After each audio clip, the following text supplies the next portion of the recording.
Shalom saudara-saudara yang dikasihi Tuhan. Kita bersyukur bahwa hari ini kita akan bersama-sama merenungkan sebagian dari firman Tuhan untuk boleh menjadi kekuatan kita menjalani kehidupan kita hari ini.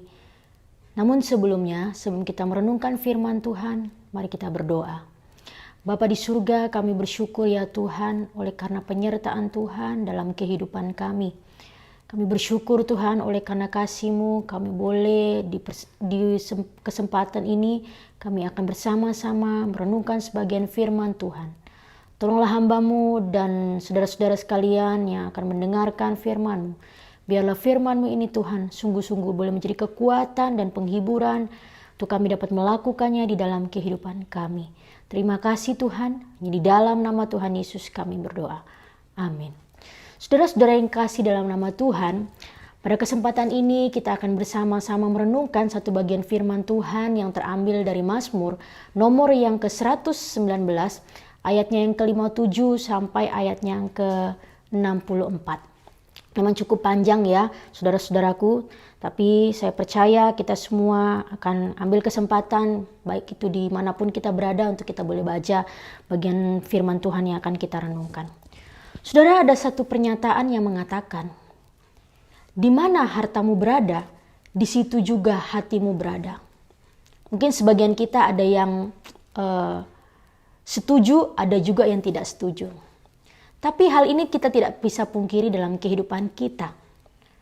Apa yang kita paling anggap berharga, disitulah kita taruh fokus hidup kita setiap hari kita menjalani kehidupan kita. Ada orang yang menganggap uang yang paling berharga. Oleh sebab itu mereka menghabiskan seluruh hidupnya demi mengejar uang itu. Ada juga orang yang menganggap bahwa jabatan itu sangat berharga. Sehingga mereka juga menghabiskan waktu mereka untuk meraih jabatan itu. Dan banyak di antara mereka menghalalkan segala sesuatu untuk mendapatkan hal itu. Saudara, saya percaya ukuran kebahagiaan setiap orang berbeda-beda. Tetapi dalam bagian pemazmur ini saya mau mengajak setiap kita untuk melihat bahwa harta yang paling berharga di dalam hati kita sebagai orang percaya ialah firman Allah.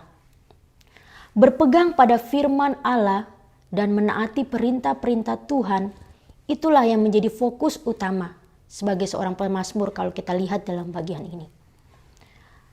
Di dalam bagian ini menyatakan bahwa pemazmur tidak pernah melupakan Tuhan sekalipun ia berada di dalam pencobaan. Dia selalu merenungkan firman Tuhan siang dan malam, senantiasa mengucap syukur, mengandalkan Tuhan di dalam kehidupannya.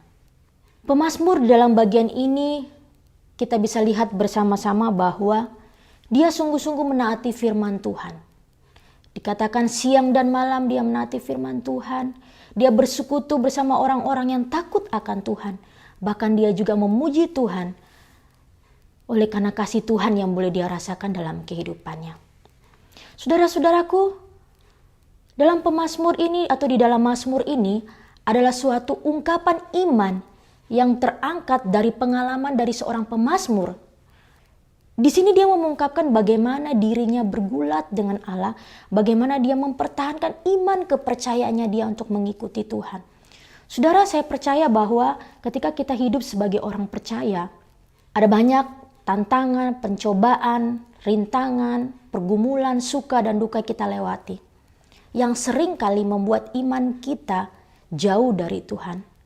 Saya percaya ketika kita menjadi orang Kristen, kita mengikuti Tuhan tidak gampang. Maka Tuhan tidak pernah menjanjikan kita selalu untuk hidup kita enak-enak saja.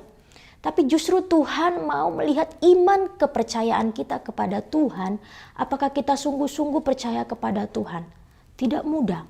Pemazmur juga melewati begitu banyak tantangan di tengah-tengah dia menjalani kehidupan dia. Dia mengatakan bahwa aku berjanji untuk taat kepada firman Tuhan. Tapi seiring berjalannya waktu, dia melewati begitu banyak tantangan, pencobaan untuk dia lewati dalam kehidupan dia sebagai pengikut Tuhan. Saudara, dalam bagian ini kita bisa lihat bahwa Cukup menarik kalau saya melihat di dalam ayat yang pertama. Ada satu ungkapan yang kita bisa lihat mengatakan seperti ini. Berbahagialah orang-orang yang hidup tidak bercela.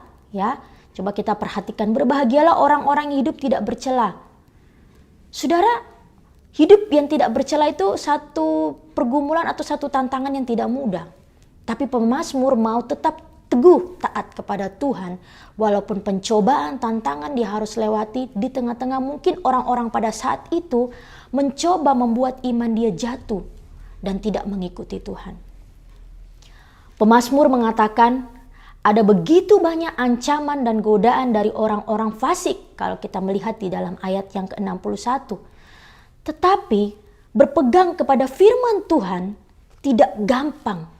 Pemazmur bisa melalui semuanya karena dia percaya bahwa Tuhan yang dia percayai akan memampukan dia untuk melewati semuanya. Saudara, pemazmur tidak bimbang dan tidak resah karena semakin dia melewati ancaman, pencobaan, tantangan, dia percaya bahwa imannya akan semakin diperkuat untuk mengikuti Tuhan. Sama dalam kehidupan kita.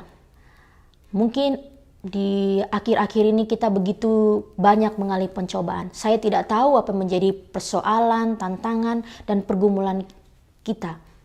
Tapi yang saya percaya bahwa kita sebagai orang Kristen, sebagai orang-orang yang mengikuti Tuhan, Tuhan pasti memberikan kita kemampuan. Karena Tuhan berkata, Tuhan tidak pernah memberikan pencobaan di luar kemampuan kita. Saudara-saudara, berpegang pada firman Tuhan memang bukan hal yang mudah. Tapi percaya Tuhan memampukan kita. Saya mengajak kita untuk merenungkan dari bagian firman Tuhan ini. Dan kita bisa melakukannya di dalam kehidupan kita. Ada beberapa hal yang kita bisa lakukan supaya kita bisa taat dan kita tetap terus berpegang pada firman Tuhan. Yang pertama, mari saya mengajak setiap kita untuk tetap terus berkomitmen kepada Tuhan dalam berpegang pada firman Tuhan.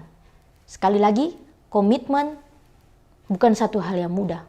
Tapi ketika kita ada kemauan dalam kehidupan kita, kita mau berjanji bahwa saya mau sungguh-sungguh berpegang pada firman Tuhan. Saya percaya bahwa Tuhan akan memampukan setiap kita. Lalu yang kedua, jangan hanya menjadi pembaca firman Tuhan, pendengar firman Tuhan. Tapi mari saya mengajak setiap kita untuk menjadi pelaku-pelaku firman yang kita sudah baca, bahkan kita sudah renungkan dalam kehidupan kita. Sehingga apa?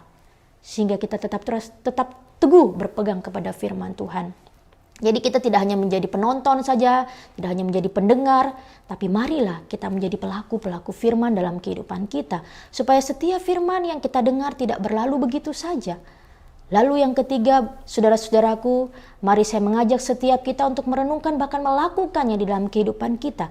Jangan menjauhkan diri dari persekutuan sesama seiman kita. Pergaulan yang buruk akan merusak kebiasaan yang baik. Saudara, bukan berarti di bagian sini kita harus memilih-milih teman kita. Tidak.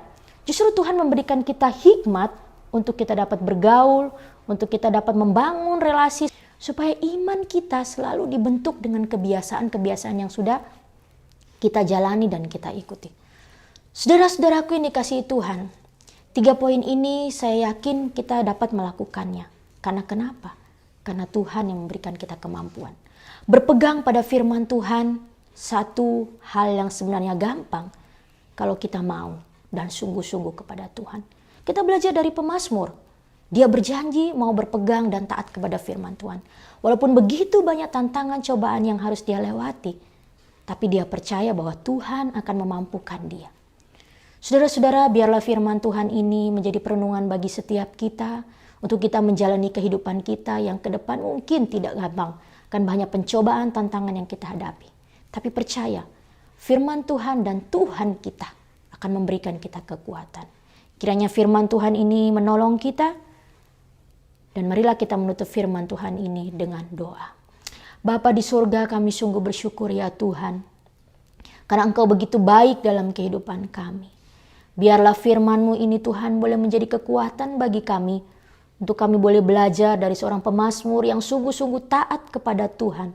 Walaupun begitu banyak tantangan pencobaan yang harus dia lewati. tapi dia tetap terus berjanji dan tetap terus mengikuti Engkau ya Tuhan. Karena kami tahu Tuhan, Engkau yang akan memberikan kami kemampuan, kekuatan untuk melewati begitu banyak tantangan, rintangan, dan pencobaan dalam kehidupan kami. Terima kasih ya Tuhan, di dalam nama Tuhan Yesus kami berdoa. Amin.